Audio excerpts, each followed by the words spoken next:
Olá a quem nos está a ver e a ouvir.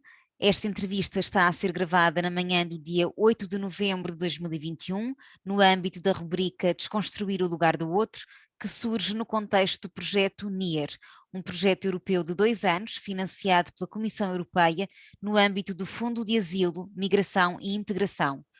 O objetivo do projeto é fomentar o processo de inclusão das pessoas migrantes recém-chegadas nos países de acolhimento. Em Portugal, este projeto é conduzido pela Aid Global. No âmbito desta rubrica, é convidado da Aid Global Jorge Malheiros, geógrafo, investigador e professor associado do Centro de Estudos Geográficos do Instituto de Geografia do Território da Universidade de Lisboa. Jorge Malheiros tem dedicado o seu tempo aos estudos sociais urbanos e à investigação em torno das migrações internacionais, a par do estudo das dinâmicas demográficas, das relações de género, dos problemas da habitação e da segregação e das relações fronteiriças e transnacionais. Professor Jorge, uma vez mais, muito obrigada por ter aceitado o nosso convite.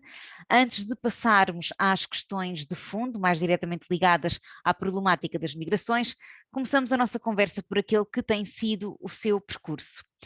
Tendo a geografia norteado, como já sabemos, grande parte do seu caminho académico, em que momento é que teve início esta preocupação pelo tema das migrações e de que forma é que se manifestou esta preocupação?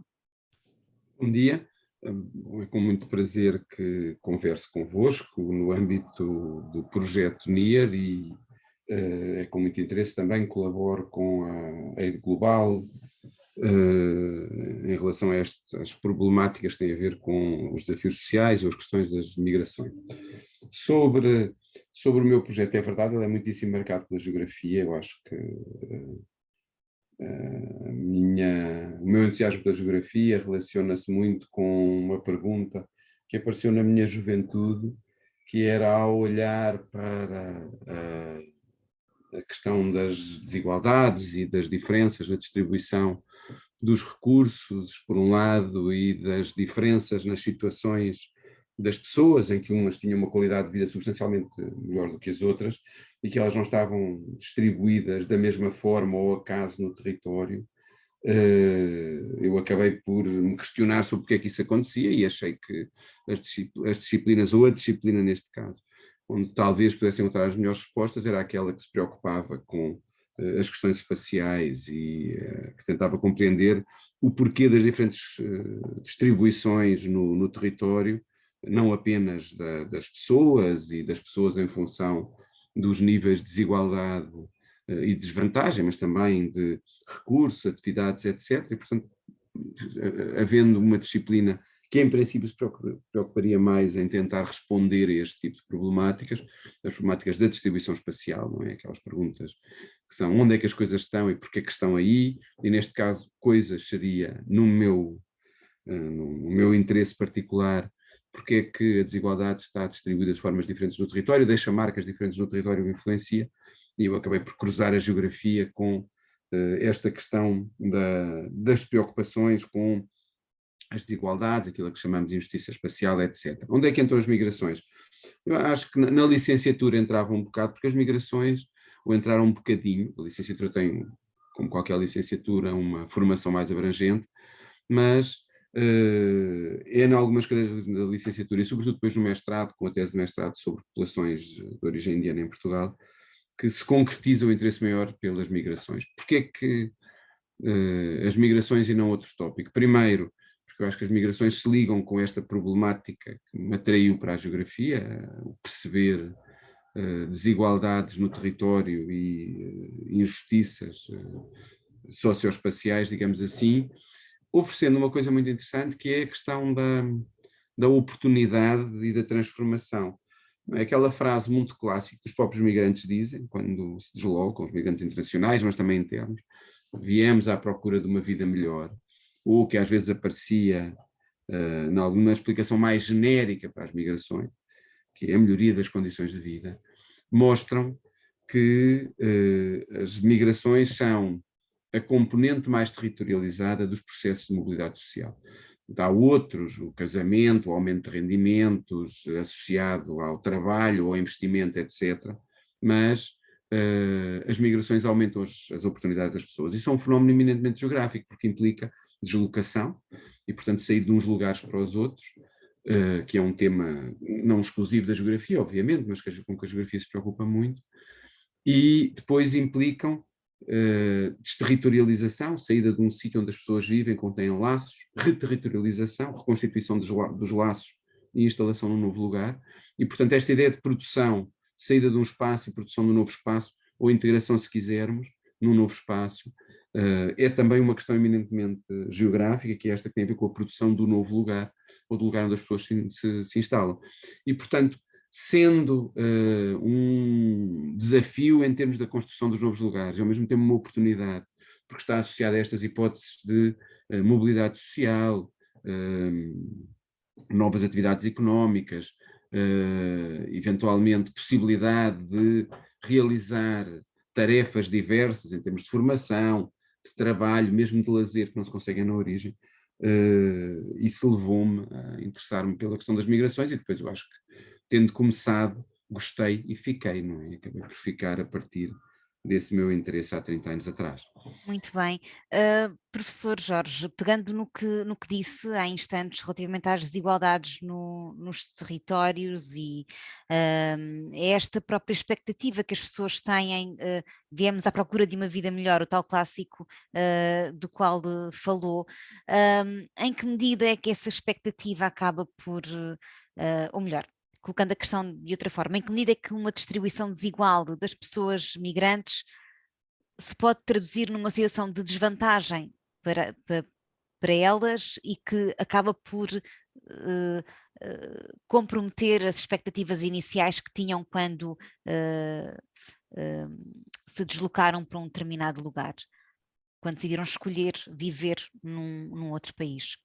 As migrações olhando para elas, como há bocado referia, são uma oportunidade, mas elas são um desafio também. Não é? E a primeira questão que há aqui que referir é que as migrações continuam, em larga medida, a resultar, se quisermos encontrar um tema maior e que explica as migrações, e considerando de uma forma muito simplificada, é na economia, digamos assim, economia, desenvolvimento de condições de vida, que nós vamos encontrar esse tema. Claro que têm crescido uma série de outras temáticas, as migrações que têm a ver com as questões ambientais, as migrações que têm a ver com as questões da educação, mas é neste tema que aparece uma grande caixa, não é? Que é a melhoria da situação económica das pessoas, que explica uma grande parte das migrações. O que, desde logo, mostra que nos espaços de partida, nas regiões de origem, são déficits de oportunidades, consciência de desigualdades, que justificam a migração. Portanto, as pessoas acham que, avaliando as possibilidades que têm, com a informação que dispõem, e hoje ela é mais diversa, há muita informação que chega via internet, também há depois uma questão de verificação da informação e, portanto, os velhos canais que passam por conterrâneos, familiares, etc., continuam a ter peso. E informação sobre que oportunidades é que eu posso encontrar noutro lugar, quem é que me pode ajudar, entre aspas, a instalar nesse outro lugar, quem é que me pode dar indicações sobre onde viver, quem é que me pode dar indicações sobre como encontrar trabalho. Portanto, fazendo uma avaliação com base na informação de que dispõem, as pessoas pensam que, se calhar, procurando noutros lugares, as suas oportunidades serão maiores. Portanto, a primeira questão de desigualdade, chamamos assim, socioespacial, reside na própria origem. E nós podemos dizer, bom, mas também migram os qualificados. É verdade, migram cada vez mais os qualificados, mas também aí há uma questão de desigualdade de oportunidades. Quando pensamos no caso dos qualificados em Portugal, as saídas têm a ver, claro, com uma economia aberta, com as possibilidades de circulação no contexto da União Europeia, mas também tem a ver com a percepção que esses qualificados fazem de menores oportunidades de carreira em Portugal, no setor da saúde, em setores que têm a ver com distintas áreas das tecnologias, por exemplo, mesmo das ciências sociais, portanto, diferentes oportunidades em termos de carreira, diferentes oportunidades em termos de qualidade de vida e salário. Não é que o salário às vezes seja muito mais alto, é na maioria dos casos, mas sobretudo depois o custo de vida também tende a ser maior. Agora, pensando nos qualificados, juntando salários, qualidade de vida, oportunidades de carreira, o sair acaba por ser para vários uma oportunidade muito interessante.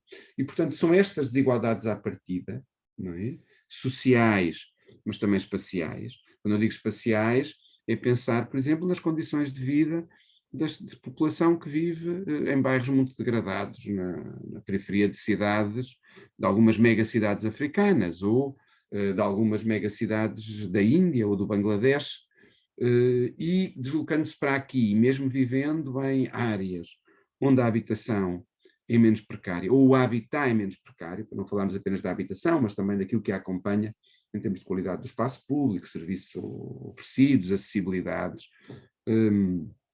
mesmo vindo para áreas onde aqui a qualidade é pior, comparadas com outras áreas das cidades portuguesas, por exemplo, ou das cidades europeias, apesar de tudo, as situações são melhores do que nos espaços de origem. Portanto, primeira dupla, digamos assim, reflexão é: há uma situação de desigualdade socioespacial na origem que leva as pessoas a olharem para outros espaços e a procurarem esses espaços como possíveis espaços de oportunidade. E, em segundo lugar, há um contexto de informação e de elementos que as pessoas ponderam, sobre os quais as pessoas ponderam. Não é uma escolha completamente racional e absoluta, há aqui muitas coisas que entram. O ter amigos, o ter familiares, ajudam a decidir por ir para um espaço e não ir para o outro. A própria abertura que é percebida relativamente à recepção dos imigrantes, quer em termos da sociedade, quer em termos aos mecanismos formais de regulação, isto é, a legislação que permite às pessoas inserção ao mercado do trabalho, estarem em situação regular, etc. Portanto, isto tudo é avaliado, e em função disto as pessoas deslocam-se. Depois, há ainda uma questão supletiva, que é: hoje há mais informação sobre o que se passa nos outros espaços, e, portanto, as pessoas pensam mais nas deslocações. Dito isto, e a última nota sobre este primeiro momento de situação de origem, avaliação de situação de origem em comparação com oportunidades de outros espaços, a última nota que convém aqui dizer é que, num mundo mais globalizado, onde há mais informação e mais espaço de livre circulação, como é o caso da União Europeia, é também um mundo onde se construíram mais barreiras à circulação de pessoas do que em qualquer outra parte do período moderno.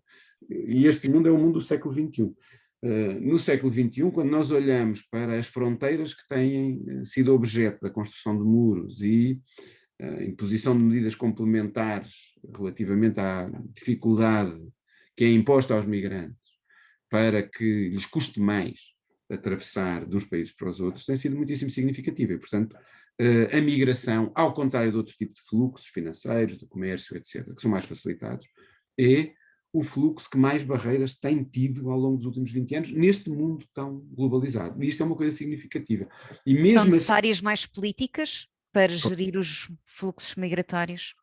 Claramente, claramente. E, para além de mais políticas, é necessário também que, para além de se fazerem pactos globais e pactos no contexto da União Europeia, por um lado, esses pactos sejam cumpridos; em segundo lugar, que sejam pactos que tenham componentes mais abrangentes, e aqui, quando eu digo mais abrangentes, é, por exemplo, que não acentuem tantas vezes a questão securitária, que é a proteção das fronteiras e tal, face a quem vem de fora, a ideia de que a migração tem de ser legal e, portanto, o que se faz é, quando ela é ilegal, os países de origem devem receber todos os seus migrantes, sendo os canais definidos muitas vezes de forma estreita. E, em terceiro lugar, que os países de origem e os potenciais migrantes estejam mais presentes, no sentido de que possam incluir as suas ideias, o seu pensamento, através de organizações, representantes, no desenho destes pactos, que não seja apenas uma coisa tão definida ao nível dos Estados-nação, e, portanto, tenham uma abertura para outras entidades, pensando numa lógica de governança também das migrações, e não apenas de governo das migrações, que apenas inclui os Estados-nação. Portanto, claramente, precisamos de políticas que incorporem mais os migrantes, consigam pôr os Estados de origem e destino mais próximos. Sendo que convém aqui dizer também o seguinte: é que é verdade que há países que são claramente mais de origem, de onde sai mais gente do que entra, e outros que são mais de destino, onde entra mais gente do que sai, designadamente na Europa, na América do Norte e no Médio Oriente e no Golfo, que são grandes destinos. E depois há algumas outras regiões, sei lá, a África do Sul no continente africano, o Chile, na América do Sul e tal, há várias regiões que depois recebem mais migrantes. Mas Portugal é um país mais de origem ou um país mais de destino? Portugal tem sido as duas coisas. Nos últimos 30 anos tem sido mais destino do que de origem. Mas é muitas duas coisas, e quando eu digo é mais de destino do que de origem, é quando nós olhamos para o saldo migratório. Desde o início dos anos 90 do século XX, ele tem sido, na maioria dos casos, positivo. Há uma interrupção, que é o período da crise financeira e da austeridade entre 2012 e 2016-17, em que o saldo se inverte e sai mais gente do que entra. Mas em 30 anos, quase 3/4 desses anos são anos com saldo migratório positivo. Portanto, Portugal tem sido mais um país de recessão do que de emissão. Agora, nós podemos usar aqui, estamos a pensar só em fluxos, mas nós podemos usar aqui uma outra medida, que é, sendo um país que nos últimos 30 anos tem sido essencialmente de recessão, Portugal tem uma diáspora formal e depois mais extensa, muito significativa, e que tem, em termos absolutos, naquilo que nós chamamos o estoque dos migrantes, que é o acumulado de pessoas, no caso portugueses, em países estrangeiros, comparado com o acumulado de estrangeiros em Portugal, não é? Que é muito maior no primeiro caso. Por outras palavras, e tornando isto talvez um pouco mais claro, a proporção de portugueses no exterior deve corresponder, aqui documentados, com documentação portuguesa, deve andar entre os 25% e os 30% da população que reside no território. Portanto, entre 2,5 milhões e os 3 milhões. Pensarmos naquilo que às vezes se fala, que é a diáspora portuguesa em termos culturais e de proximidade ao país, ou algumas ligações ainda à língua, etc., salta-se depois para 4, 5 milhões. Mas uma parte desta população não tem ligação, não tem um vínculo formal, isto é, não tem documentos portugueses. Portanto, estamos a falar por menos de 25% a 30%. Ora, nós não temos no país 25% a 30% de estrangeiros, aquilo que nós associamos muitas vezes à ideia de imigrante, ou mesmo pessoas nascidas no estrangeiro. Talvez ande pelos 15% no máximo. Isto é 1,5 milhão de pessoas nascidas no estrangeiro, talvez um pouco mais, mas é cerca de metade. Portanto, por esta medida, é as duas coisas. Nesse sentido, isto é talvez a conclusão, Portugal, não sendo o único país que está nesta situação, é um país onde os processos de reflexão coletiva e de reflexão política sobre as migrações têm quase a obrigação de poderem incorporar a experiência de quem está fora e das dificuldades que existem à ultrapassagem de fronteiras e à integração, com as experiências de quem acolhe, consolidadas ao longo de 30 anos, mas também noutros momentos anteriores. Há um pico de entradas fortíssimo que todos conhecemos a seguir ao processo de descolonização, com as independências dos PALOP, e Portugal tem a obrigação de conseguir conjugar as duas coisas e de pensar as políticas de imigração ou de migrações, não apenas numa lógica de securitária, de proteção interna, etc., e as políticas de integração, não apenas com um princípio de que é nós, os portugueses e os outros, mas em princípios com base em princípios de interação, de compreensão sobre precisamente o encontrar noutros espaços a possibilidade. Espera aí que eu estou aqui com um problema, peço desculpa para interromper, mas o meu computador deixou de carregar, vamos ver se eu consigo pôr a carregar. Eu não queria que isto caísse. É só um bocadinho.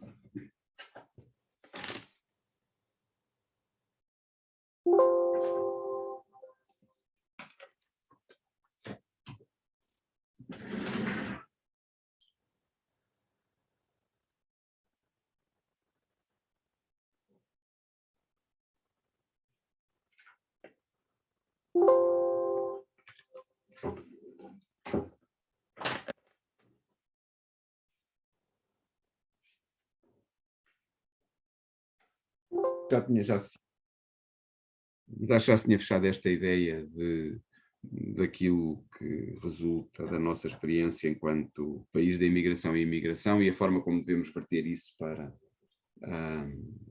o modo como regulamos as migrações e depois o modo como atuamos junto aos migrantes. E eu diria que se calhar é princípios que estão na base do respeito pela diversidade cultural, pela interculturalidade, pela ideia de que os povos se transformam com o tempo e com o contacto com os outros, lá fora, cá dentro. Eu creio que isso, em larga medida, até tem influenciado as nossas políticas e deve continuar a Mas influenciar. ainda há muito por fazer.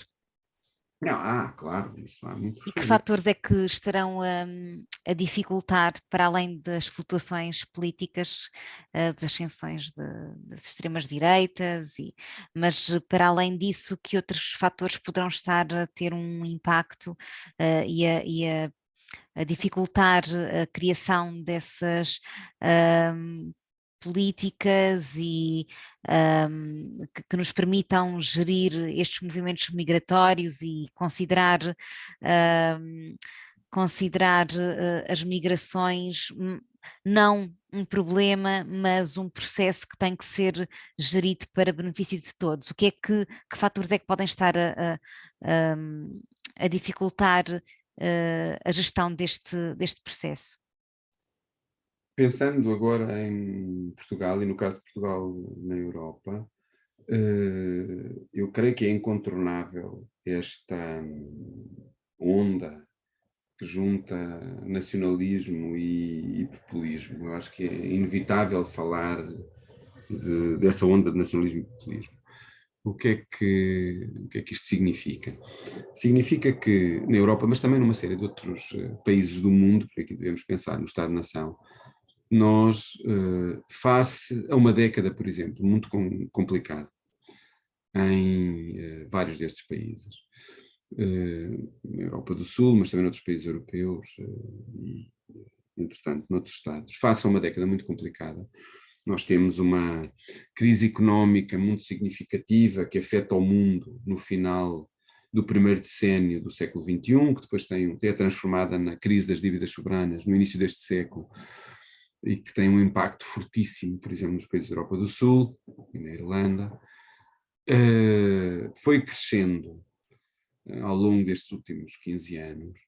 Não é um discurso que, por um lado, é uma crítica à globalização como um todo, e a globalização tem desvantagens, porque foram valorizadas muito as dimensões económicas da globalização, e se calhar valorizadas menos os aspectos, por exemplo, da globalização das solidariedades, da globalização das formas de cooperação internacional, da globalização ligada à interação das culturas, que vão estando presentes no discurso, mas que foram muito menos valorizadas em termos de mecanismos facilitadores dos processos. Eu acho que os mecanismos se centraram muito na questão económica. Aliás, agora voltamos a ter um discurso que é o crescimento, é preciso crescimento. Será, embora, como sabemos, há teorias de que podemos ter crescimento zero sem que isso comprometa a nossa qualidade de vida, mas, de qualquer forma, mesmo que o crescimento possa ter alguma importância, crescimento sem as outras dimensões do desenvolvimento significa pouco. Crescimento com um grande aumento das desigualdades entre as pessoas, e temos assistido a um aumento significativo das desigualdades ao longo dos últimos 30 anos, é relativamente espúrio, é insuficiente, o crescimento só por si não chega. Ora bem, portanto, dito isto, com esta situação muito complexa nos últimos 15 anos, tem a ver com a crise económica, agora mais recentemente a crise pandémica, que não atinge toda a gente por igual. Há uns que sofreram bastante mais com estas crises do que outros, associada a um processo de crescimento das desigualdades, não tanto entre países. Eu acho que os países, no seu conjunto, se a unidade de medida é o país, os países até estarão mais próximos uns dos outros, mas as pessoas dentro dos países estão em situações de desigualdade maior. Não quer dizer que não se viva hoje melhor do que há 20 anos atrás ou há 30 anos atrás. Como em África, na América Latina, na China, sem dúvida nenhuma. Há aqui uma melhoria importante e nós devemos reconhecer isto. Isto é o nosso progresso enquanto humanidade. Agora, há também uma consciência que eu acho que se foi tornando mais clara ao longo dos últimos anos, de que, apesar desse progresso, há desigualdades muito significativas e que, em relação a algumas coisas, nos últimos anos, estamos, de certa forma, em perda. dois exemplos completamente diferentes dessa ideia de estarmos um pouco em perda. Um exemplo é que, em gerações anteriores à nossa, as possibilidades de termos trabalho com mais direitos e menos precário, e a possibilidade de ambicionarmos a ter uma qualidade de vida, os indicadores habituais, melhor, para a chamada classe média europeia, por exemplo, melhor do que aquela que tiveram os nossos pais, é hoje bem mais duvidosa. Sobretudo para a geração a seguir à minha. Eu tenho 50 anos, para a geração que vem a seguir à minha. E eu acho que isto deixa muitas dúvidas, porque uma parte da população sente isso, que a ideia de um trajeto de evolução qualitativamente melhor que se sentia na geração anterior, hoje sente-se menos. Outro exemplo aqui muito mais concreto em relação ao aspecto que me interessa particularmente, porque tem uma dimensão territorial forte, que é a questão da habitação e do viver em áreas urbanas degradadas. No mundo, nós temos assistido ao longo dos últimos 20, 30 anos a um progresso que se traduz, por exemplo, numa redução das pessoas que vivem em bairros degradados, medido à escala global pelas Nações Unidas. Favelas, bairros de lata, slums, como dizem os ingleses. Temos assistido a uma redução da percentagem de população que vive nesses espaços face à população do mundo. Isso é uma coisa positiva. Em termos relativos, há menos gente a viver em piores condições. Só que como a população do mundo aumenta, embora haja menos gente em termos relativos, portanto, a proporção de pessoas que vive em habitação degradada seja hoje menos do que era no princípio deste século, em termos absolutos, isto é, o número de pessoas que vivem nestas áreas muito degradadas aumentou, porque o conjunto da população mundial é maior. Portanto, é verdade que nós estamos a conseguir combater o problema, porque é maior o número, é maior a proporção de pessoas a viver em habitação de mais qualidade. Mas, por outro lado, como a população global cresce, em termos absolutos, aqueles que vivem mal, embora sejam menos em proporção, são o maior número de pessoas. E, portanto, isto mostra que, apesar dos progressos que fazemos, os resultados não deixam aqui muito a desejar. Como é que isto se liga com a questão dos populismos e do crescimento do nacionalismo? É que as pessoas têm consciência desta sua situação e de que sentem que estão a ter menos, e mesmo do ponto de vista político, há um discurso muito forte sobre a participação, mas que depois se materializa pouco nas questões da participação. Continua a funcionar a democracia representativa e em muitos espaços o que temos é que a democracia representativa legitima processos de concentração de poder. E, portanto, o que diz é quem está nos governos, quem está nos órgãos de administração pública, aqui estamos a pensar no espaço público, tem mais poder do que tinha antes. E isso também é objeto de contestação. Fala-se muito e discute-se muito relativamente às questões da participação, mas concretiza-se de menos isso, sobretudo na criação de espaços de participação e mostrando que aquilo que as pessoas gostariam que acontecesse, não é? Aconteça de facto. Há aqui um déficit. Eu acho que neste quadro, digamos assim, neste quadro, acabamos por abrir o espaço para o nascimento de políticas que políticas não, de ideias que, de algum modo, procuram responsabilizar determinados setores da sociedade por os problemas que acabam de ser, que de alguma forma eu acabo de descrever. Que setores da sociedade são estes? Tipicamente, neste populismo nacionalista de direita, que é o mais perigoso para as questões da imigração. Há, por um lado, uma espécie de diabolização dos políticos. E eu diria que os políticos têm aberto um bocadinho o espaço para que isto aconteça. E, portanto, a ideia é que os políticos não têm a consciência do que se passa no país, ou se têm, governam às vezes de menos no sentido da resolução dos problemas. E, portanto, o que se procura é acentuar um choque existente entre a maioria da população que sofre esta situação e os políticos que são diabolizados. E, portanto, o que temos é atacar fortemente a classe política, dizendo é corrupta, não responde às pessoas, vive numa torre de cristal afastada dos problemas, ou então a proteger sobretudo interesses corporativos, que são os interesses também das grandes empresas e dos empresários, etc. Pronto, havendo aqui esta aliança. E este é um primeiro discurso do populismo nacionalista de direita que curiosamente toca no discurso, porque depois na prática acaba por se juntar muito mais a estas classes empresariais, etc., do populismo nacionalista de direita, que toca às vezes o discurso da esquerda também. Mas há um outro, que é o outro inimigo. Portanto, para além da questão do antagonismo de governantes resto da população, e portanto nós, quando os partidos de direita dizem, nós é que temos um conjunto de pessoas que vêm das bases, é que sabem e tal, e estão mais próximas do povo e por aí fora. E depois nós vemos que esse discurso a que se apegam líderes como o Donald Trump nos Estados Unidos, ou Jair Bolsonaro no Brasil, um reivindicando a sua vinda das bases e do mundo empresarial, o outro o vindo do mundo castrense, portanto, do mundo militar, e que aparecem como aqui uma espécie de mundos mais impolutos e mais honestos e tal, mas depois vemos que nas políticas que fazem acabam por ser na mesma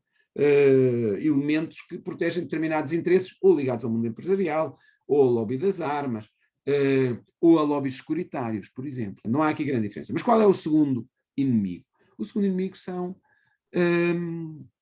os outros, são os estrangeiros.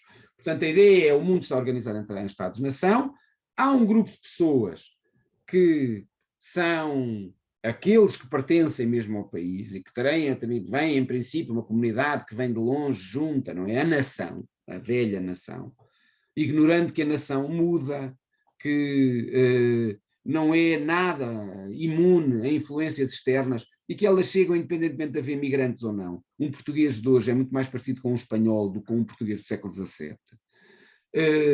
E está exposto a uma enorme interação, e com a chegada de imigrantes e a saída dos portugueses para fora, as pessoas misturam-se, e portanto o que há dos casais mistos, nascem pessoas diferentes, a cultura sofre alterações significativas. Portanto, ignorando isto tudo, procura-se dizer, os nossos e os outros. E cria-se aqui uma segunda linha de clivagem, e atribuem-se aos outros uma série de estereótipos negativos, não é? Roubam os empregos, aceitam trabalhar por salários mais baixos, têm hábitos culturais que são uma ameaça para os nossos hábitos culturais, estão ligados a organizações terroristas e outras, e portanto faz-se este discurso. Há uma estigmatização da uma diabolização dos estrangeiros.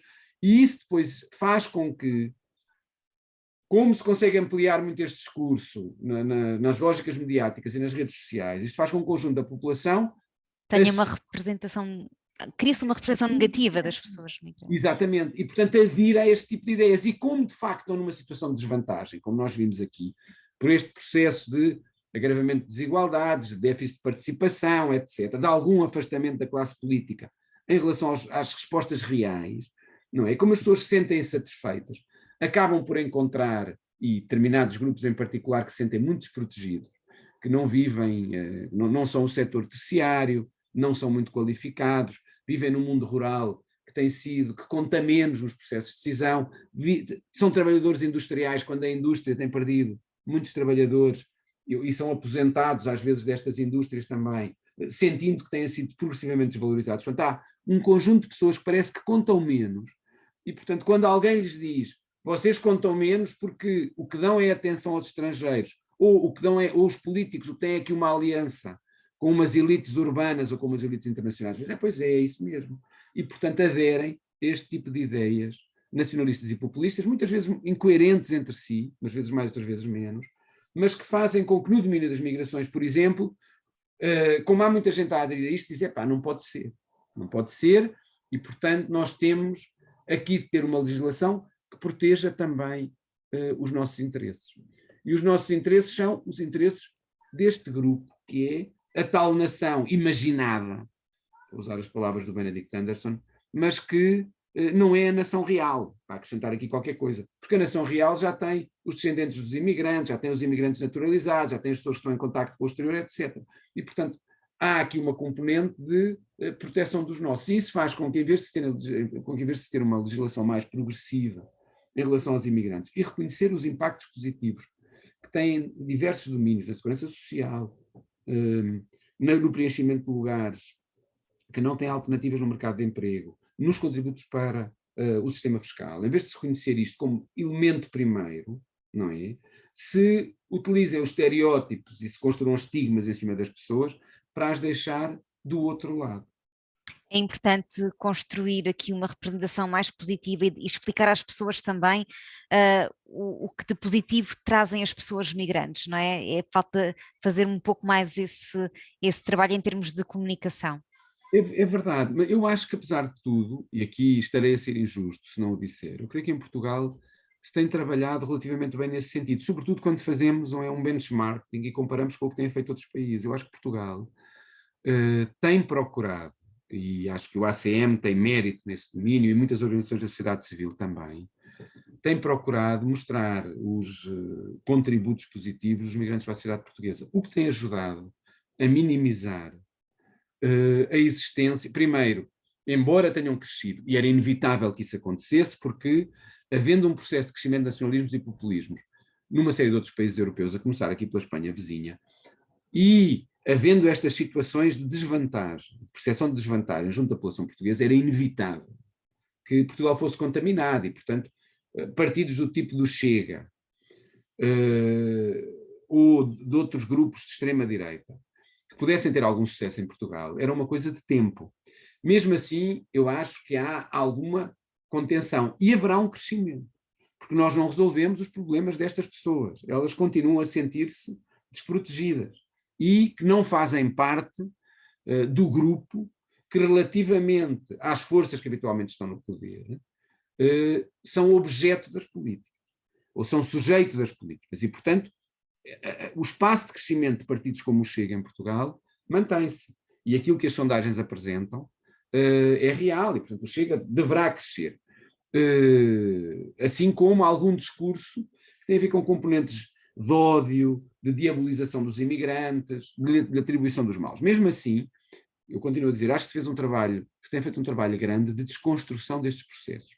A questão é que agora, como o discurso do outro lado é mais forte, é verdade que tem atingido, curiosamente ou não, mais a população de etnia cigana do que as populações migrantes, embora chegue às populações migrantes também, como o discurso do outro lado, isto é o discurso da diabolização, o discurso da responsabilização dos imigrantes, etc., o discurso do antagonismo é agora mais forte. Isso que a Filomena estava a dizer e corresponde à necessidade de desconstruir estereótipos e de mostrar as vantagens que têm a ver com a população imigrante, ainda para mais numa altura em que detectamos enormes falhas no mercado de trabalho em termos de necessidade de pessoas. Justamente, e mesmo em termos de taxas de natalidade, não é? Portanto. Também o lado da demografia, e também o lado Uhum. da demografia. E se quer algum reequilíbrio, ele passa, inevitavelmente, por termos um saldo migratório positivo. E só se tem saldo migratório positivo se entrarem imigrantes, não é com o regresso dos portugueses todos, porque isso não vai acontecer. As pessoas estabelecem-se nos sítios e vão ficar lá muito tempo. Claro que vai haver circulação, uns vêm, outros vão, etc. Mas é insuficiente. Terá de haver necessariamente a chegada de Uhum. migrantes, Muito bem, quer por motivos económicos, quer por motivos demográficos. certíssimo.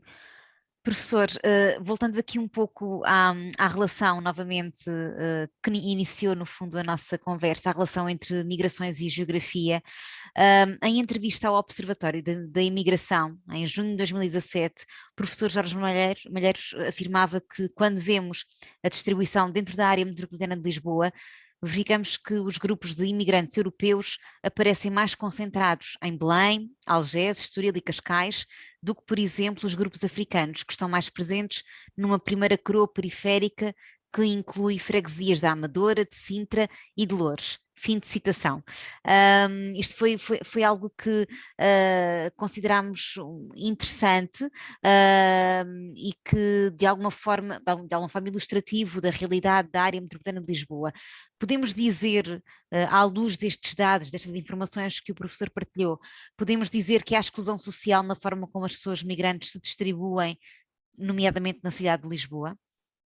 Nós, na geografia, gostamos de dizer que há segregação socioespacial, E que é lá mais à frente iremos à diferenciação entre esses conceitos, não é? Que causam também alguma confusão. Mas podemos, se calhar podemos falar do conceito aqui, porque nós usamos quando estamos a analisar a distribuição de grupos humanos no espaço. Professor, permita-me interrompê-lo. Se calhar então começaremos. Eu tinha essa questão mais guardada lá para o final da entrevista, mas se calhar então aproveitamos esta questão para fazer a diferenciação entre inclusão, exclusão, segregação, e integração. Sobretudo, integração e inclusão é frequentemente confundido. Sim. Pois, eu também confesso que em relação à integração e inclusão, às vezes uso os dois termos de forma indiferenciada, provavelmente mal. A inclusão, a inclusão aqui, vamos interpretá-lo como o contrário da exclusão.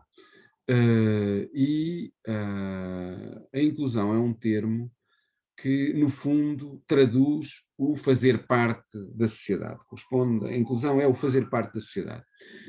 E o fazer parte da sociedade relaciona-se com o ter acesso a um conjunto de direitos que traduzem diferentes esferas da própria sociedade. E são as esferas da economia, portanto, do direito ao trabalho, à propriedade, etc. Tem a ver com os direitos sociais, educação, saúde, etc.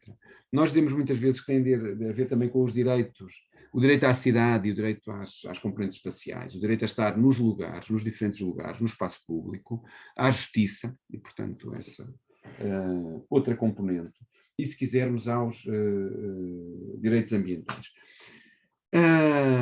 A ideia de inclusão depois também significa uma componente de reconhecimento. O que é isto da componente de reconhecimento? Significa que as pessoas têm de entender, os próprios, de que fazem parte daquela sociedade. E os membros da sociedade têm de assumir que os outros membros, os vários membros, também fazem parte dessa sociedade. Portanto, estar incluído é pertencer à sociedade, pertencer às várias pautas de direitos que constituem a essência da sociedade, por um lado, e depois fazer parte, sendo reconhecido como membro e sentindo-se membro. Portanto, esta é a essência da inclusão. E é, por exemplo, este problema do haver um grande grupo de pessoas que não se sentem membros da sociedade, que se sentem excluídas, que leva, por exemplo, a uma deslocação de uma parte destas pessoas para partidos de extrema-direita, porque eles oferecem um discurso que diz: você tem sido maltratado, não se sente, não é para si que têm trabalhado, mas nós trabalhamos. Portanto, se você votar em nós e nós chegarmos ao poder, você passa a ser incluído, passa a fazer parte. Pronto. Em relação à questão da integração, eu uso mais integração relacionada especificamente à chegada dos imigrantes e, portanto, de quem vem para um espaço novo. A ideia de integração remete para um processo de acesso aos direitos também, portanto, de acesso aos direitos que nós referíamos ainda há pouco, e, portanto, uma das características dos estrangeiros, digamos assim, é que quando eles chegam à nova sociedade, há às vezes algumas limitações em direitos. Toda a gente é cidadão, sempre, de um sítio ou do outro. Todos somos cidadãos, eu acho que isto tem de ser, não há cidadãos e não cidadãos. Acontece é que, como as pautas dos direitos referem sempre ao Estado-nação e aos cidadãos de cada Estado-nação, aos portugueses em Portugal, aos espanhóis em Espanha, aos angolanos em Angola, etc., a referência é sempre esta. Quem chega como é estrangeiro, às vezes tem algum déficit de direitos. Agora, o que acontece é que o princípio nas sociedades democráticas avançadas é da igualdade de direitos. E quando chegam os estrangeiros, eles também têm igualdade na maioria dos direitos. É este o princípio. Mesmo assim, há algumas diferenças. Em Portugal, o exemplo mais óbvio e claro é o dos direitos políticos. Os cidadãos estrangeiros não podem votar, com exceções, que são os cidadãos da União Europeia, e depois os que beneficiam de reciprocidade para as eleições locais, dos acordos de reciprocidade, ou do princípio da reciprocidade. Mas não têm direitos políticos, não são eleitos, nem podem eleger para a presidência da República ou para a Assembleia da República.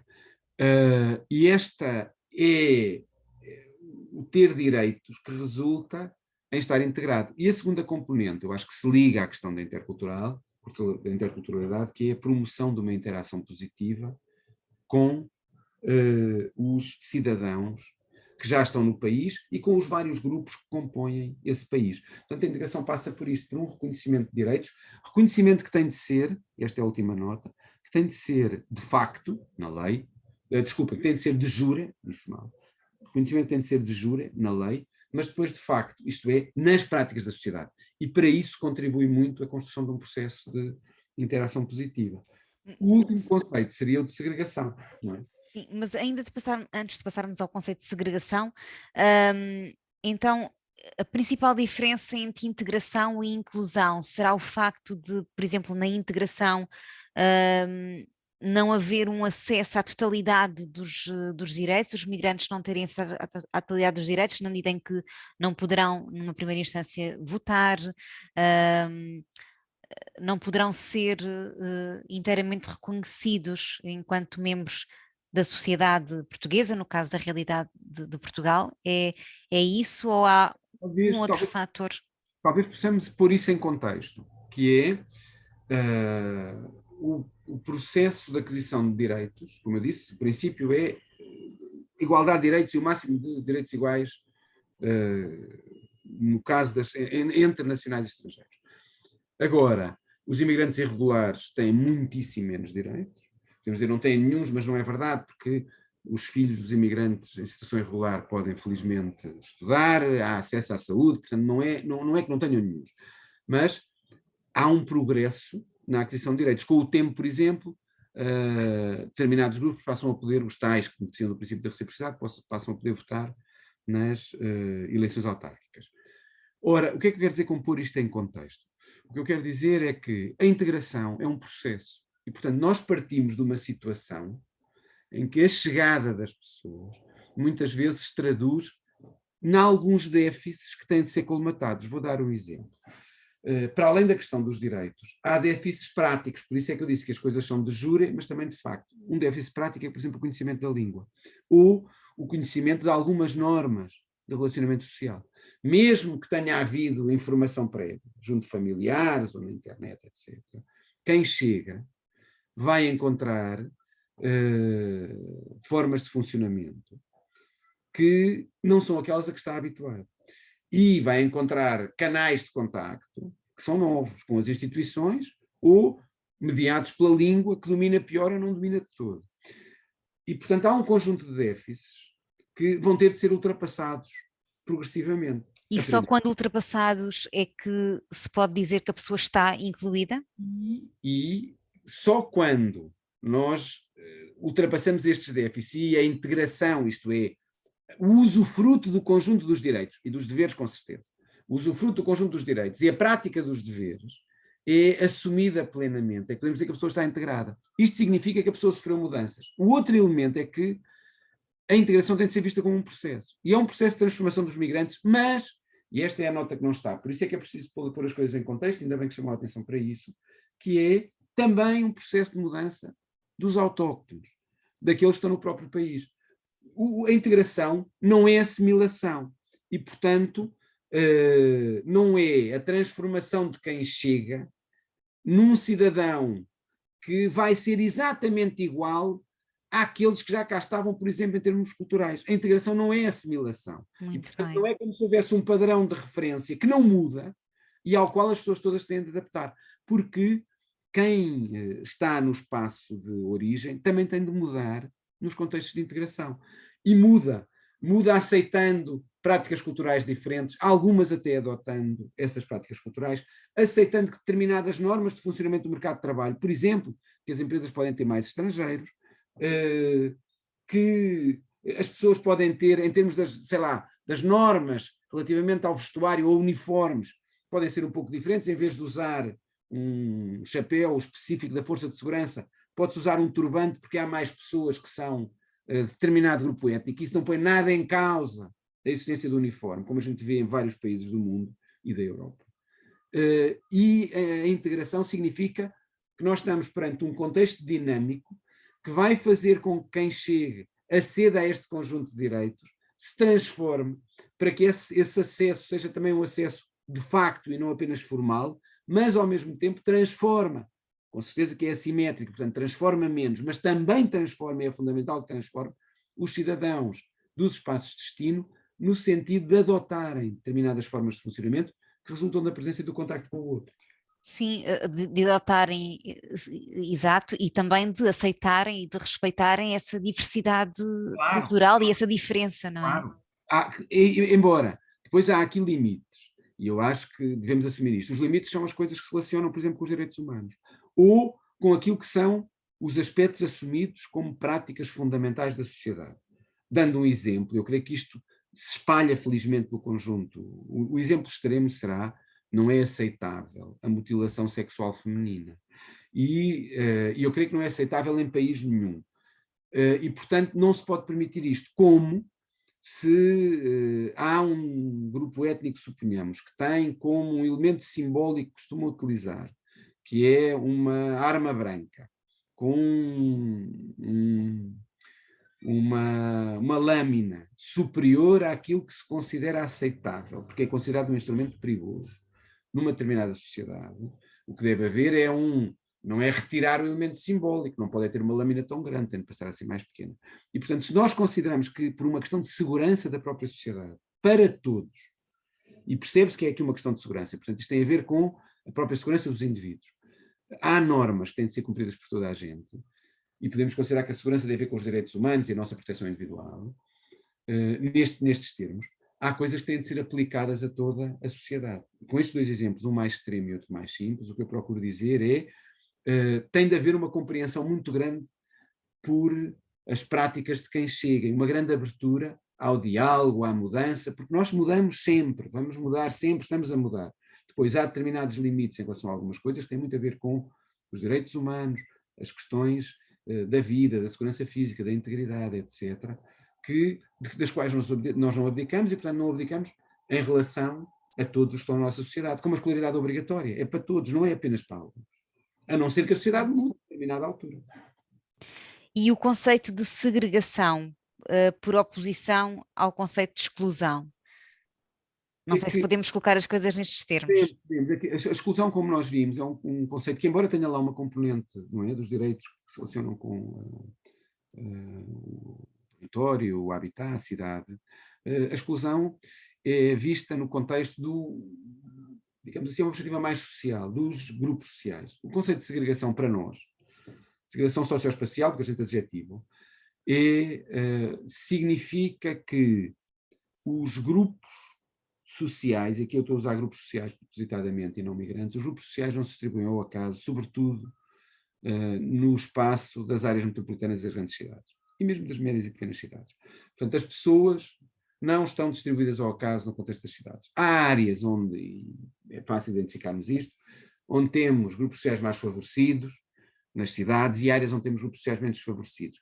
Se a perspectiva for uma entrada pelos migrantes, há áreas onde temos menos migrantes, outras onde temos mais migrantes. Há áreas, e há bocado dava o exemplo, a Filomena, onde temos migrantes que têm qualificações mais altas e vêm de países, digamos, do norte global, e há outras áreas onde temos migrantes que em média têm qualificações mais baixas e vêm de países do sul. E depois temos às vezes, dentro das distribuições dos migrantes, entre os países do sul e os países do norte, áreas onde temos mais ingleses, outras onde temos mais franceses ou romenos, e depois áreas onde temos mais imigrantes de Cabo Verde, outras onde temos mais imigrantes da Índia. Portanto, a ideia da segregação espacial é que o espaço tem os grupos distribuídos de forma desigual. Nós depois usamos segregação num sentido estrito, que é quando falamos de áreas segregadas ou de grupos segregados, que são grupos que no contexto espacial ocupam, digamos assim, áreas mais marginalizadas da cidade, áreas que estão mais à parte. Como é que nós medimos o estar à parte ou marginalizado? São áreas que têm um contacto mais difícil com o resto da cidade, porque muitas vezes têm poucas entradas e saídas. Têm déficit de transportes, por exemplo, menos transportes, e o acesso aos equipamentos, por exemplo, aos recursos urbanos, é mais difícil. Estão mais distantes, muitas vezes, dos hospitais, mais distantes de alguns equipamentos escolares ou de áreas comerciais. Sendo que a isto tudo se junta um último aspecto, são áreas que normalmente têm uma imagem muito negativa, associada a ideias de violência, tráfico ou apropriação do outro, a que se atribuem uma série de estigmas e estereótipos. E isso afasta as áreas mentalmente da maioria da população da cidade. Portanto, elas estão distantes do ponto de vista efetivo, e são as tais áreas segregadas, mas também estão distantes do ponto de vista psicológico, acabam por se transformar naquilo que os ingleses às vezes chamam no-go areas.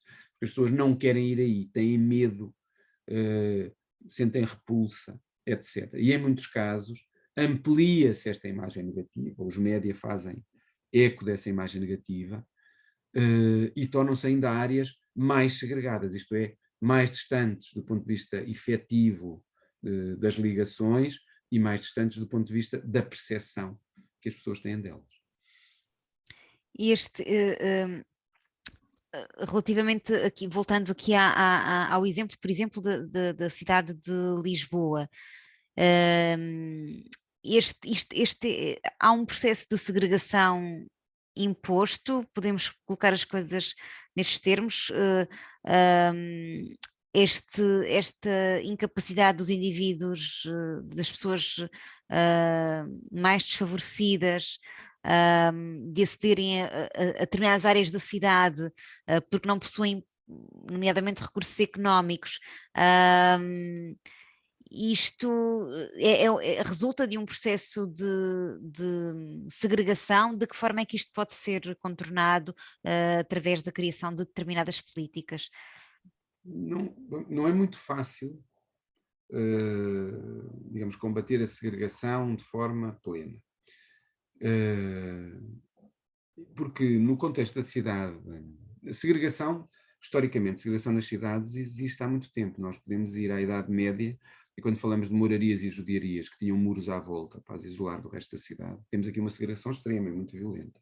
A ideia do gueto, ou do espaço isolado e confinado, imposto, esse sim completamente imposto, é uma coisa que vem desde a Idade Média, ou talvez mesmo antes, mas pronto, desde a Idade Média, e que depois se populariza da forma pior nas cidades que foram ocupadas pelos alemães e que tinham os guetos judaicos, enfim, que o mais emblemático e conhecido é o de Varsóvia.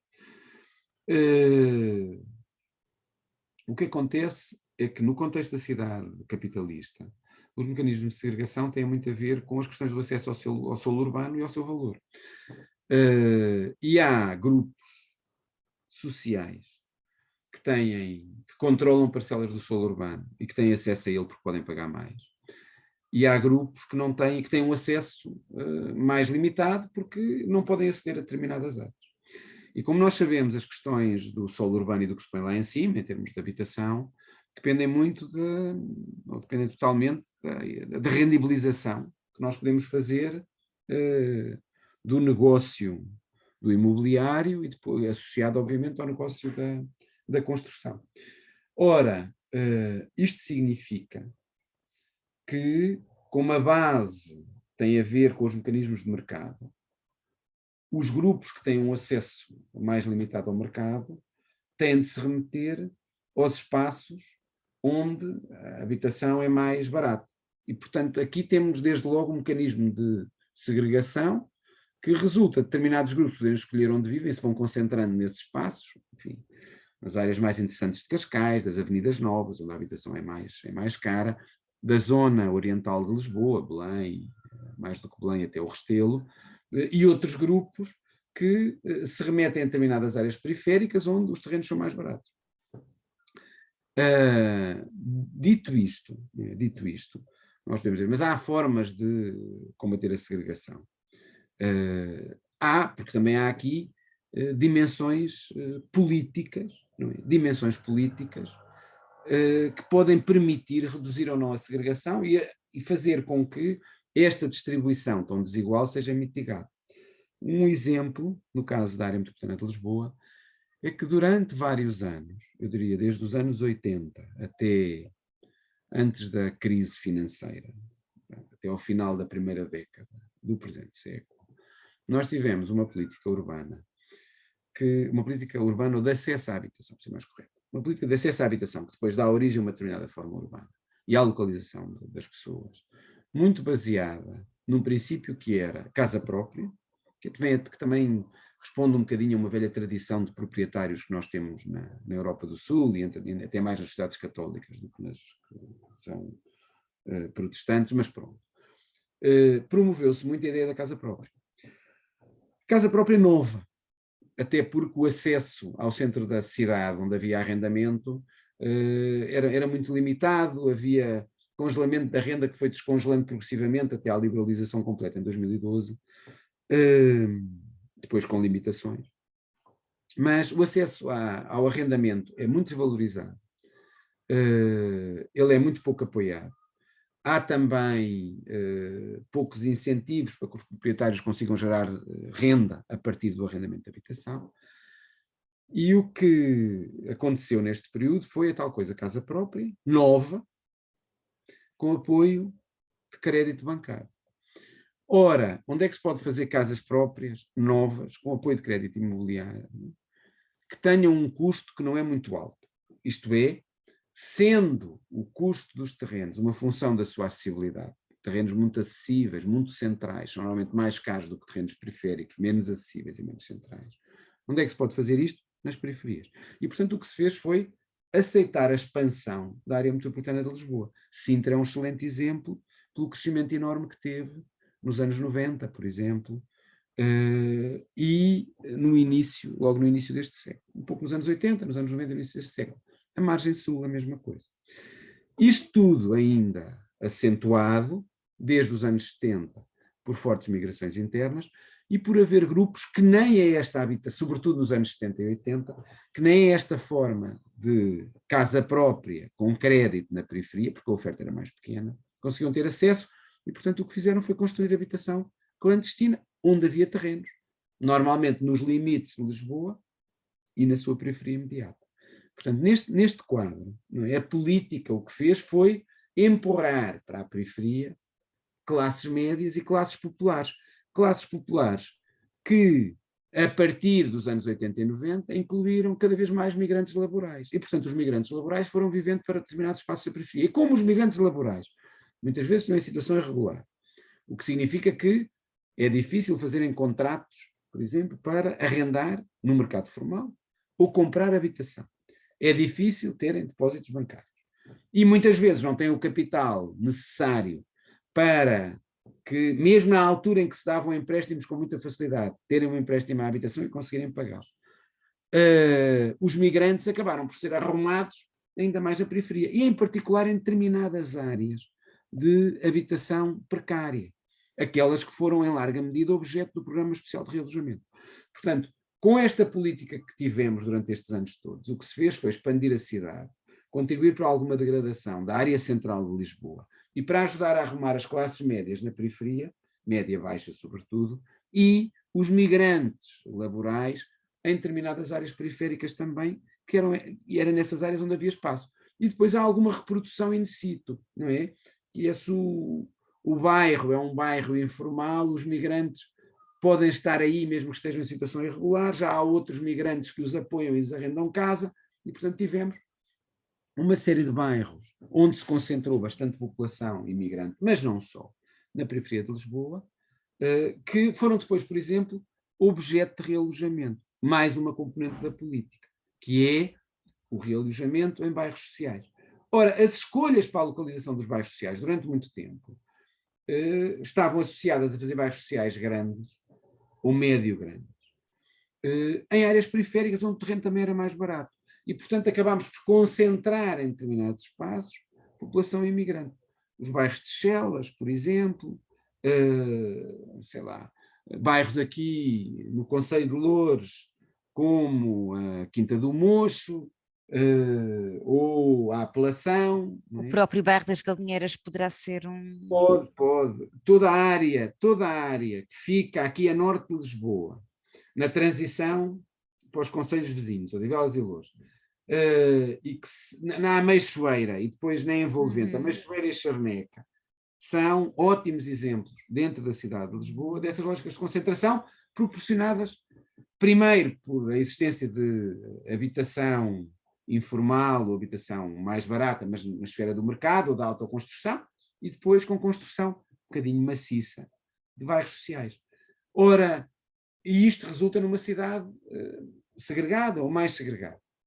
O que é que pode combater isto em termos de políticas? O que pode combater isto em termos de políticas é a aplicação de um princípio de distribuição de habitação a preços mais baixos, subsidiada, por exemplo, com apoio ao arrendamento. O que foi prometido para Lisboa e muito pouco cumprido, e que teve, por exemplo, creio eu, contribuiu também para esta consequência política da mudança do elenco camarário e, portanto, a mudança política que houve na cidade de Lisboa. E uma das coisas que se discutiu mais foi que estes programas de acesso à habitação, que deviam oferecer mais habitação apoiada pelo Estado nas áreas centrais das cidades, havendo um apoio aos proprietários, não se cumprisse. E, portanto, o que acontece nos últimos tempos é que, dentro da cidade de Lisboa, com o deixar funcionar exclusivamente o mercado, está-se a criar, havia dentro da cidade de Lisboa, no centro da cidade de Lisboa, áreas, a Moraria, por exemplo, mas a Alfama também, e alguns outros bairros, onde ainda tínhamos uma concentração de população dos grupos sociais, classe média baixa, por exemplo, e classe baixa. Ora, com a aposta na reabilitação, sem uma componente de apoio social à habitação, não é? E valorizando as áreas centrais das cidades, designadamente Lisboa e do Porto, havendo injeção de capital externo, que ajuda a aumentar os preços. Capital externo na reabilitação, mas também de procura externa. Qualificando-se este espaço, aumentando um pouco as áreas das casas, pondo os equipamentos melhores, havendo o interesse por a zona histórica, a sua tradição, a sua acessibilidade aos transportes, não é? Ao metro, aos autocarros, etc. O que acontece é que com este investimento os preços sobem muito significativamente. Tem-se feito a expulsão de alguma população e, sobretudo, impedido que a população dos grupos sociais mais de classe média baixa, por exemplo, e mesmo da classe média, consigam ter acesso a este espaço, empurrando-os mais para a periferia. Isto só pode ser contrariado se houver uma componente de política pública que, por um lado, apoie alguns senhorios para que coloquem e force os senhorios a colocarem no mercado habitação a preços mais baixos, havendo algum apoio do Estado para isso, teto de renda e apoio, não é? O que permite que nós tenhamos uma população socialmente mais misturada e imigrantes também, porque com uma reabilitação com aquela que estamos a ter nesta altura, o que vamos ter é a tal história da gentrificação, que já está a acontecer, mas que acontecerá ainda mais, com uma transição da população dos grupos sociais mais de classe média baixa, para grupos de classe média alta e alta, na área do centro, empurrando ainda mais para a periferia os outros. E, portanto, há aqui a necessidade de termos uma política diferente relativamente ao apoio às classes médias baixas para poderem residir no centro. E também há algum apoio aos senhorios. E também se pode ir mais longe, que é, eu não tenho nenhum problema, e acho que isto não é nenhum atentado à propriedade privada, ao facto de, por exemplo, o Estado e as autarquias poderem apropriar-se da habitação que está degradada e devoluta no centro, a reabilitarem e a recolocarem no mercado a preços mais baixos, de forma a que as classes médias baixas possam viver nestas áreas centrais, receberem uma renda de tipo social ou uma renda média, porque não sei exatamente a habitação social, e depois devolverem as casas aos senhorios a determinada altura, quando foi ressarcido o seu custo da recuperação. Não há aqui atentado à propriedade privada, há a apropriação para que a dinâmica habitacional seja mais justa e o próprio mercado funcione, podendo os preços ser os preços mais regulados. Por outro lado, aqui um outro aspecto, é como é que se pode fazer também outras medidas de política pública.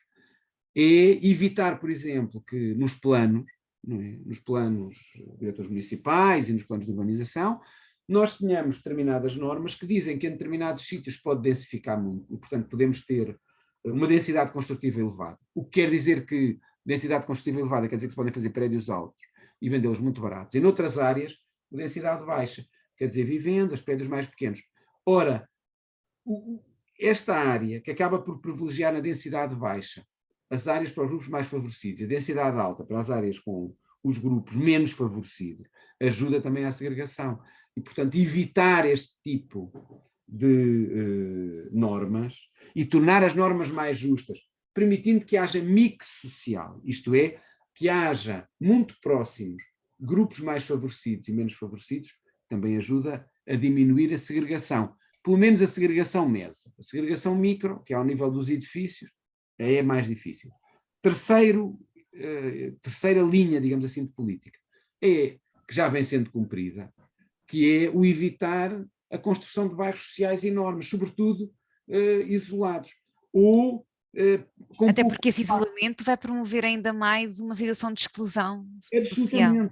Absolutamente, e com as duas dimensões que vimos. Fraca acessibilidade, reprodução muitas vezes das situações de desvantagem social, porque há menos contacto, porque há também aqui indicadores sociais negativos depois destes bairros, mais gente desempregada, mais insucesso escolar, e isto acaba por se reproduzir, por haver muito menor interação.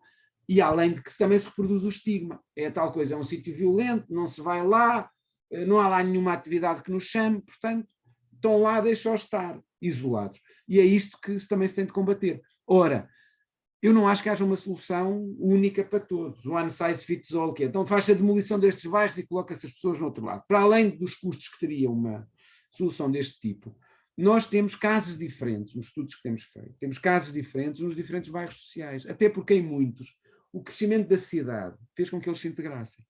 Em alguns casos, haverá soluções que passam por demolição ou demolição parcial e, em colaboração com as populações, elas serem realojadas noutras áreas da cidade. Noutros, passa por requalificar os bairros, abri-los e promover uma interação maior. Noutros ainda, que não são bairros sociais, mas que são bairros sociais aqui no sentido de bairro de promoção pública, nos últimos anos, essencialmente para realojamento. Portanto, promoção pública para realojamento, quer dizer, uma construção completamente formal. Depois, em alguns bairros informais, como a Cova da Moura, passa por dar condições para a reabilitação com a colaboração da população. E também aqui romper as barreiras, abrindo mais ligações, permitindo que os transportes públicos entrem no bairro, criando estratégias de atração que passam muitas vezes por iniciativas culturais, por determinado tipo de ofertas específicas, que é aquilo que muitas vezes as organizações procuram fazer dentro de cada um destes bairros. E, portanto, para estas grandes unidades, às vezes algo homogéneas do ponto de vista dos migrantes, ou do ponto de vista das situações de população socialmente desfavorecidas, nós temos de encontrar soluções que passam por maior abertura, desfazer os estigmas e maior interação. Muito bem, professor. Ultrapassámos em larga medida o nosso tempo, mas acho que temos aqui, é verdade, precisávamos aqui de mais um, e certamente acho que teremos essa oportunidade de mais uma entrevista, porque esta área é realmente muito vasta, há uma série de questões que ainda tinha aqui para lhe colocar, mas para fecharmos já. Só perguntar-lhe em 2 minutos a resposta a esta questão. Portugal, se pudermos dizer isto, não sei se é possível até fazer esta avaliação. Portugal acolhe de forma inclusiva as pessoas migrantes? Podemos dizer que sim?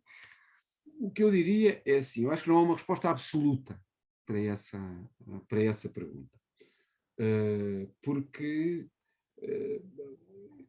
Portugal é diverso. Não é? Portugal é diverso. E quando nós pensamos acolhe de forma inclusiva, nós estamos a pensar nos cidadãos portugueses e depois temos de pensar que há vários grupos de cidadãos portugueses. E quando olhamos para o discurso que aparece na internet, por exemplo, para já não falar no discurso político, nós encontramos, em muitos casos, um discurso inclusivo, uma prática inclusiva, mas depois encontramos também práticas de outros tipos. Depois a questão das instituições, organizações não governamentais e o governo. Eu diria que, e por isso é que eu digo que não é absoluto, pensando em termos relativos, duas linhas. Uma é, do ponto de vista maioritário, pensando a maioria dos cidadãos portugueses e pensando a maioria das instituições portuguesas que trabalham na área social. E, por outro lado, considerando como a segunda componente do relativo, comparando Portugal com outros países europeus, eu diria que nós somos mais inclusivos. Portugal tem sido mais inclusivo. E tem sido mais inclusivo porque a maioria das organizações e a maioria dos cidadãos portugueses tem um discurso que não é, com certeza, tem estereótipos em relação ao outro, mas que mostra uma razoável sintonia e um privilégio pela interação positiva com o outro. Acho que as organizações procuram mobilizar-se para o acolhimento do outro. E um bom exemplo foi o que aconteceu com a questão dos refugiados e da crise dos refugiados, chamada crise dos refugiados em 2015, e a criação da PAR, com uma mobilização enorme de organizações da sociedade civil para acolherem, prestarem apoio, e mesmo de cidadãos individuais que se dispunham a apoiar a chegada dos outros. E, ao nível das medidas de política, várias vezes elogiadas por organizações internacionais, em termos da integração dos imigrantes, e a adoção, enfim, até explícita, de uma lógica de interculturalidade, quando nos comparamos com outros países europeus, e não é só porque estamos sistematicamente em segundo lugar no MIPEX, porque se calhar até podíamos estar em quarto ou em quinto ou em sexto lá, nos quase 40 países que eles tratam, mas estaríamos sempre no grupo dos países iniciais. Eu acho que a nossa legislação, por exemplo, em relação à igualdade de direitos, em relação às possibilidades de regularização dos migrantes que já estão cá dentro, são, no contexto europeu, por exemplo, das mais avançadas, mesmo em relação aos direitos do acesso à nacionalidade portuguesa, são das mais avançadas.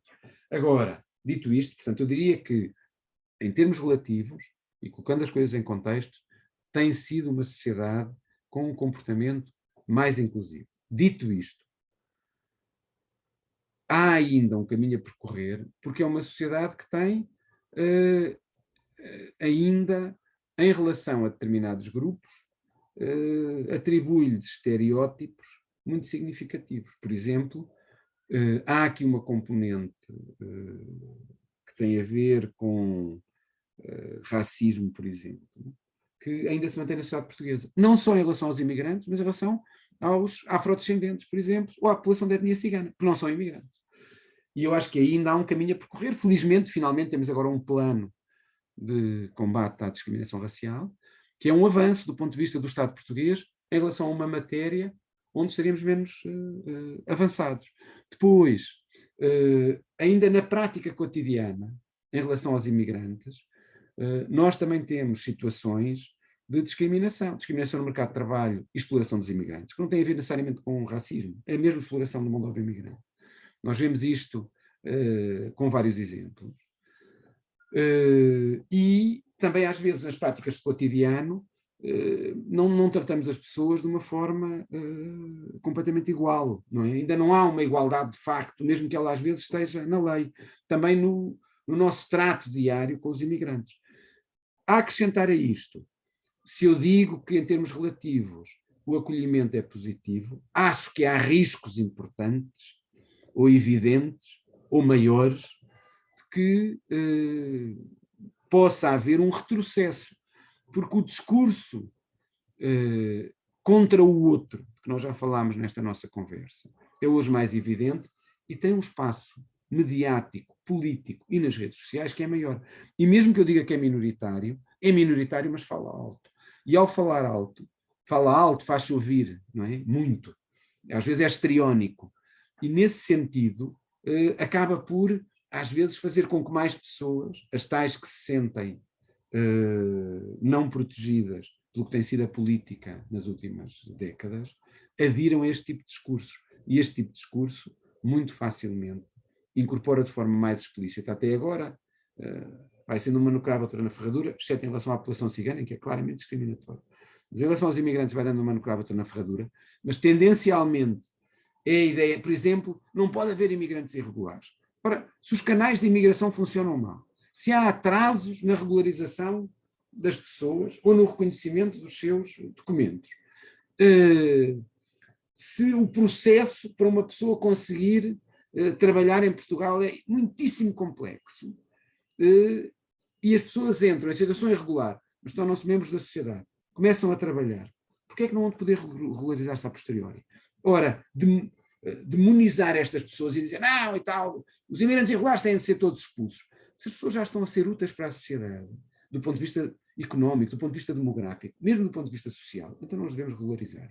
E, portanto, há um perigo de que este tipo de discursos, que colhem de uma forma fácil, ocupam os nossos poucos postos de trabalho e tal, ou só têm benefícios sociais, exploram a segurança social. Não é? Se esse tipo de discurso começa a ter ondas mais fortes, então esta minha visão de que o acolhimento, em termos relativos, tem sido positivo, pode passar a uma visão ou uma perspectiva de que o acolhimento vai piorar. Portanto, temos de estar muito alerta e, provavelmente, a trabalhar ainda mais no sentido de melhorar o acolhimento e de melhorar a interação em relação aos imigrantes e a desconstruir os estereótipos e a combater o racismo na sociedade portuguesa. Professor, uma excelente forma de terminarmos esta nossa conversa com esta nota, esta ressalva, ou seja, estamos a fazer um caminho e há aspectos muito positivos no caminho que estamos a fazer, mas é importante, de facto, continuar. O professor, na sua área, com os seus estudos, a desenvolver o estudo que tem feito no âmbito das migrações, e nós também deste lado, enquanto organização, na continuidade deste projeto e na consciencialização também da própria sociedade, no sentido de desconstruir todos os estereótipos que ainda existem e de tentar que estes discursos de ódio não se acentuem nem se sobreponham ao discurso que nós queremos transmitir desta aceitação pela diversidade cultural, desta compreensão, respeito e aceitação também da diferença. Professor, uma vez mais, muito obrigada em nome da EID Global.